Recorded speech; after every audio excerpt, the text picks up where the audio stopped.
No! You don't have to die. Well, no one has to die at 30. You can live. Live! Remember 1976? If you were in your 20s or 30s, Logan's Run felt like the future come alive, full of dazzling cities and daring stories. Gerald Ford was president of the United States, and the world was changing fast. Today, we uncover 15 hidden behind-the-scenes secrets you probably never noticed, from shocking production twists to clever design tricks. Number 1. The year is 1976, and MGM is bleeding money. Logan's Run is about to start filming, but the studio is already on life support. They walk into press conferences with big smiles and announce a $6 million budget. Clean number, safe number, a number they plaster across every interview and press release. But inside the accounting department, a very different story is unfolding. Executives watch the real numbers climb past 9 million and still rising. The elaborate glowing sets, those experimental special effects, the constant script rewrites. Every department is hemorrhaging money. MGM is trapped. Investors are already circling, nervous about the studio's shrinking profits. If the real budget gets out, it could trigger a panic that would cut off funding for everything. So the executives make a choice. They lie. Press kits keep repeating 6 million. Executives smile for cameras and stick to the script. Meanwhile, behind closed doors, accountants scramble to hide how dangerously close Logan's Run is coming to bankrupting the entire studio. Every department head knows they're one disaster away from complete shutdown. Then something unexpected happens. The gamble pays off. The film earns enough to keep MGM alive for another round. But for months during production, everyone knew they were filming on borrowed time. The budget wasn't just inflated, it was a ticking bomb that could have ended everything. Beloved husband. Yeah. Yeah. Beloved wife. Beloved son. Number 2. Those glowing computer systems inside the domed city look futuristic and expensive. They're not. Most of that technology was just clever recycling with a fresh coat of paint. Deep in MGM's prop warehouse sat crates of unused equipment from Westworld, which had wrapped 3 years earlier. Control panels, blinking circuit boards, plastic tubing, modular electronic racks, all gathering dust in the dark. The art department didn't build anything new. They raided those storage rooms like treasure hunters and gave everything a second life. Repainted panels, rearranged blinking modules, swapped colored gels behind the lights, rewired just enough to make it look different. Those massive computer terminals you see in the cathedral scenes? Westworld. The machinery inside Sanctuary? Westworld. Even the monitors behind the dome technicians? All Westworld. The trick worked because 70s sci-fi shared one visual language. Chrome edges, modular shapes, rows of blinking lights. Audiences never noticed that two completely different dystopias were running on identical hardware. This wasn't about cutting corners. This was survival. The production had no money left for custom builds, so they turned limitations into creativity. In the end, Logan's Run became physically linked to Westworld, not through story or theme, but through the same machines that powered both futures. Two worlds, one set of props, and a budget stretched so thin that ingenuity became the only way forward. Number 3. Logan's black robe in the opening scenes feels iconic now, but it was born from pure panic on day 1 of shooting. Director Michael Anderson watched Michael York step onto set in the original costume and immediately knew something was wrong. Too formal, too stiff, too rigid for a character caught between two worlds. He wanted something that showed Logan off-duty, relaxed, mysterious, and he wanted it that day. Costume designer Bill Thomas had no warning, no sketches, no backup plan. He grabbed black fabric and scissors and started cutting right there on set while the lighting crew finished rigging their equipment. 2 hours. That's all he had. The result was simple, elegant, with just enough flow to capture a society obsessed with beauty and comfort. York tried it on, moved in it, and felt the character suddenly click into place. He loved that robe so much he kept it for nearly 40 years, stored with his Logan's Run collection. When he auctioned everything in 2014, fans were stunned. One of the film's most recognizable pieces wasn't planned weeks ahead. It was stitched together in a frantic 2-hour scramble that barely lasted longer than lunch. That robe became Logan's identity, and it only exists because a director trusted his gut, and a designer refused to say impossible. Number 4. Michael York almost walked away from Logan. He'd turned down science fiction scripts before, multiple times, and when Logan's Run landed on his desk, he felt the same uncertainty creeping in. The tone felt off. The world felt strange. He was ready to pass. Then one small moment changed everything. After a theater screening one evening, a young staff member drove him back to his hotel. The kid recognized York instantly, lit up with excitement, and asked if he'd seen the Logan's Run script. Before York could even answer, the driver pointed straight at him with absolute certainty and said, "You have to play Logan. That role is yours." It wasn't a studio pitch. It wasn't an agent selling him. It was raw conviction from a stranger who loved sci-fi and somehow saw York already living inside that character. That comment haunted him all night. By morning, York reversed course and signed on. Once committed, he made one more call. He'd met Farrah Fawcett during casting talks and recommended her for a supporting role. For Fawcett, it was her chance to step beyond commercials and modeling into a real studio film. The exposure launched her into becoming one of the decade's most recognizable faces. York found his defining role, Fawcett found her launchpad, and it all started because one stranger refused to let him leave. Number 5. The original vision for Logan's Run wasn't a clean, romantic adventure. It was a cold, hypersexualized, and deeply unsettling dystopia. In the 1967 novel, the bond between Logan and Jessica was a desperate, messy rebellion against a society that had turned human connection into a disposable commodity. How old are you? I'm 6. I go red next year. Oh, you're years away. But when the script hit the executive floor at MGM, the suits didn't see a provocative social commentary. They saw a marketing problem. They feared the coldness of the world would alienate the suburbs. The studio ordered writer David Zalag Goodman to pull back on the gritty, clinical nature of the character's world and warm up the leads. Suddenly, the nuanced, survival-based friction of the book was smoothed over with classic Hollywood gloss. New pages were rushed to the set, dialogue filled with lingering glances and traditional hero-meets-girl beats that felt jarringly out of place in a world where love wasn't supposed to exist. Michael York and Jenny Agutter felt the shift immediately. The relationship no longer felt like a radical act of defiance. It felt like a corporate mandate designed to sell movie posters. They joked that their characters fell in love not because the story demanded it, but because the marketing department needed a couple for the trailer. By the time the cameras rolled outside the city, the stark psychological chase had been reshaped into a conventional romance. It wasn't written to serve the story of the dome. It was written to ensure the ticket buyers in 1976 felt comfortable in their seats. Number 6. Logan's Run spent nearly 8 months trapped in the editing room, far longer than most films of its era. MGM wasn't just trimming scenes. They were hunting a PG rating they believed would make or break the box office. Entire sequences vanished. A longer Francis chase got axed. Extended New You clinic scenes showing graphic surgeries disappeared completely. Moments that fleshed out backstories and motivations were clipped for pacing, leaving emotional beats lighter than intended. Test audiences watched different cuts, reacted, and editors kept slicing. Some deleted pieces survived on home video releases years later. Other reels are believed lost forever.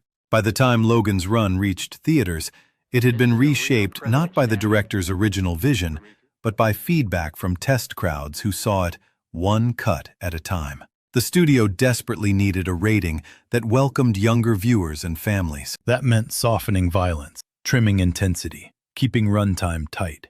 Every decision pushed the film further from its darker roots toward mainstream accessibility. The version audiences fell in love with wasn't the version anyone planned to make. It was the version that survived 8 brutal months of cuts, tests, compromises, and studio panic. The movie that hit screens was built as much by test scores as by creative intent. Number 7. When Logan's Run hit theaters, audiences had no idea they were witnessing a true audio revolution. The film became the very first movie ever released in Dolby Stereo on 70mm prints, turning a studio experiment into Dolby's proof of concept for large-format theatrical sound. The system delivered cleaner highs, smoother channel separation, and far less hiss than anything viewers were used to. While it lacked the deep bass channels that Star Wars and Close Encounters would bring a year later, the mix still felt immersive and modern. Jerry Goldsmith's electronic orchestral score shone like never before,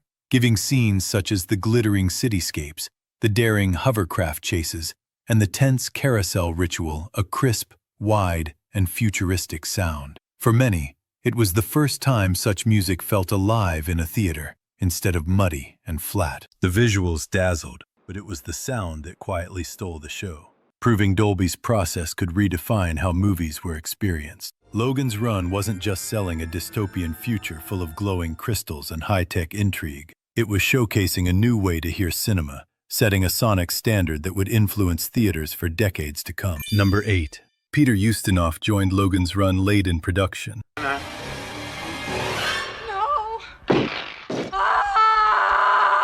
For what was meant to be a small supporting role. The old man living among overgrown ruins was originally just a brief encounter, a few pages of dialogue. But the moment Ustinov stepped onto the Senate set, surrounded by wild plants and roaming cats, everything changed. He didn't follow the script. He wandered through his lines, mused about memory and age, shared gentle stories, and chatted endlessly about cats. Every moment felt alive, unscripted but utterly captivating. The cats weren't trained. They were real strays allowed to roam freely, and Ustinov treated them like co-stars, weaving them into his performance. Between takes, he drew playful cat cartoons, titled Catastrophe and Cat Atonic, to make the crew laugh. Michael York and Jenny Agutter said filming the finale felt less like shooting a scene and more like watching Ustinov perform a one-man show. Scenes like the glowing city ruins, the abandoned gardens, and the tense escape from Sandman pursuit gained new life through his improvisation. In a story built on fear, control, and dying young, Ustinov added warmth, humor, and hope. The emotional heart of the ending isn't in the script. It's in every spontaneous moment he created, proving life could flourish beyond the system. Number 9. Carousel looks graceful on screen, but building the stunt nearly killed the production. The first version used a single winch system to lift multiple performers at once. During early tests, the cables twisted together mid-air, leaving stunt actors spinning, tangled, and stuck until crew members could lower them down one at a time. The entire sequence was shut down immediately. Engineers went back and rebuilt the rig, so every performer had an individual winch connected to a master control system. A single panic switch could stop the whole mechanism instantly if anything went wrong. Even with the safer setup, the team still couldn't get the shot to look right, so they flipped the entire approach. They filmed the set upside down, lowering performers toward a glowing light fixture on the floor, then reversed the footage in post-production to make it look like they were rising toward the crystal above. The final sequence feels otherworldly and transcendent, but getting there meant turning a malfunctioning stunt rig into something the crew could trust without killing anyone. What looks like effortless ascension on film was actually controlled descent shot in reverse, a creative solution born from near disaster. The ritual that defines the entire movie only exists because a team refused to accept that the original plan was too dangerous to finish. Number 10. Most Hollywood films in the mid-70s either avoided queer characters entirely or played them as jokes. Logan's Run took a quieter, bolder path and did it without lectures or winking at the camera. In the circuit scene, when Logan scrolls through potential partners, the very first person who appears is a man. There's no shock, no comedic pause. Logan simply says no and keeps scrolling. A moment later, when Jessica steps through, Logan casually asks If she's a runner. women. The line isn't played for laughs.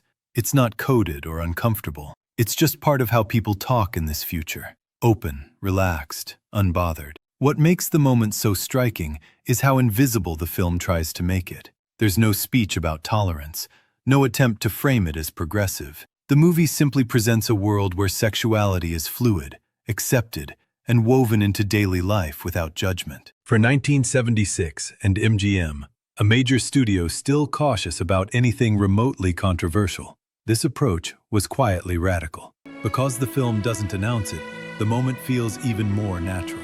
It treats queerness not as a statement or a plot device, but as one small detail in a future where old prejudices have finally burned away. That restraint made it more powerful than any speech ever could. Number 11. The William F. Nolan novel that inspired the film is almost unrecognizable compared to what ended up on screen. The 1967 book set the cutoff age at 21, not 30. It sent its characters across a sprawling future world that included cities, colonies, and distant settlements. And it built toward a massive political uprising as its climax.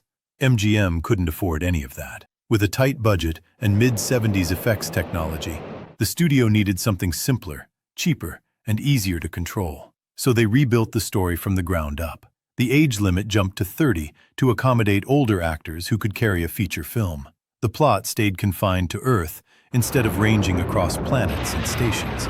And the movie introduced Carousel, the ritual execution disguised as transcendence, an invention that never appeared anywhere in the original book. Even Logan's personality shifted. On the page, he's colder, more detached, a true enforcer. On screen, he becomes a reluctant hero audiences could follow and root for. By the time filming wrapped, the movie barely resembled its source material. But those changes are exactly why it endured. The version people remember, the one that became a cult classic, is the one shaped by budget limits and creative necessity, not the one the author originally imagined. Number 12. During a wide crowd shot near the end of the film, one extra from Dallas decided to have a little fun. He threw up a quick Vulcan salute, fully expecting the editors to spot it and cut him out. But the post-production team was racing deadlines, scanning hundreds of wide shots and focused entirely on the lead actors. Nobody noticed. The gesture slipped into the final cut and stayed there for decades. Fans eventually freeze-framed the moment online and started debates about whether it was intentional, a mistake, or some kind of secret crossover. Years later, the extra himself confirmed it was just a playful attempt to stand out and see if he could sneak a Star Trek reference into a completely different science fiction universe. The cameo survived for one simple reason. No one was checking background performers during a hectic final edit. A tiny sci-fi crossover that wasn't planned, wasn't approved, and wasn't even remembered until the internet dug it back up and turned it into a running joke among fans. It's the kind of detail that only exists because chaos and humor found a way to slip past the gatekeepers. Number 13. When Marvel Comics picked up the Logan's Run license in 1977, the publisher treated it like a franchise ready to explode. The comic adapted the film, pushed deeper into the society behind the domed city, and featured energetic artwork that appealed to science fiction fans. One standout issue was drawn by a young George Perez, whose dynamic style brought new energy to the world. Readers responded well, and the series started finding its rhythm. But Marvel's licensing restrictions and shifting editorial priorities cut everything short. After only 7 issues, the run ended just as it was beginning to build an identity. Later revivals tried to pick up the thread. A 1990 series and a 2010 relaunch both experimented with new angles, some closer to the original novel, others more modern and updated. But none lasted long enough to leave a real mark. What did survive was Perez's brief involvement. Those early issues, once overlooked on spinner racks, are now prized by collectors who recognize them as a small, bright moment in Marvel's history. The comic could have been a lasting extension of the film's world, but instead it became a footnote, a spark that flared and vanished almost as quickly as it appeared. Number 14. When CBS ordered a Logan's Run television series in 1977, the network imagined a long-running science fiction adventure that could ride the wave of the movie's success. But the show collapsed almost from the moment production started. Not because audiences rejected it, but because the production couldn't hold itself together. Money was tight from day one. Every script went through cuts, rewrites, and compromises before cameras rolled. Sets were repurposed from other shows, effects were simplified, and ambitious storylines were trimmed down to fit a shrinking budget. Writers pushed back hard against the changes. David Gerrold protested so strongly against alterations to his script that he removed his name entirely, using the pseudonym Noah Ward, a quiet jab at how far the episode had drifted from what he actually wrote. Behind the scenes, chaos kept building. Producer Saul David was fired halfway through the season, leaving the series without steady leadership, just as directors, writers, and cast members were still trying to figure out what kind of show they were making. Each week felt like a reset. Different tone, different priorities, different creative voices pulling in completely different directions. The results showed on screen. Episodes bounced between thoughtful science fiction, campy chase sequences, and recycled sets dressed up with a few futuristic props. Fans who loved the movie noticed the drop in quality immediately, and ratings collapsed. After just 14 episodes, CBS pulled the plug. A franchise that once promised bold new storytelling ended up undone by confusion, budget strain, and a creative team that was never allowed to make the same show twice. Number 15. The movie's ending, with Logan and Jessica bringing the old man back to the domed city, wasn't just a narrative choice. It was a visual statement the studio fought hard to protect. The contrast between the controlled, artificial beauty of the dome and the wild, overgrown chaos of the outside world required two completely different shooting locations. The interiors were filmed on sound stages, with carefully controlled lighting, sleek white surfaces, and a sterile perfection that felt intentionally lifeless. The exteriors, especially the ruined Washington scenes, were shot on location, using real abandoned structures, tangled vegetation, and natural sunlight that felt raw and alive. That contrast was deliberate. The production team wanted viewers to feel the shock Logan and Jessica experience when they step outside and realize the world isn't what they were told. But maintaining that visual split was expensive. Shooting on location meant dealing with weather, permits, equipment transport, and unpredictable conditions that constantly threatened the schedule. Several times, the studio pushed to cut the exterior scenes and keep everything on sound stages to save money. The director and cinematographer refused. They knew the emotional impact of the ending depended entirely on that jarring shift from artificial control to organic life. Without it, Logan's awakening would feel hollow. In the end, they won the fight, and the film's most powerful moments exist because a crew refused to sacrifice vision for budget. The world outside the dome isn't just different. It's proof that truth, no matter how uncomfortable, will always feel more real than a beautiful lie.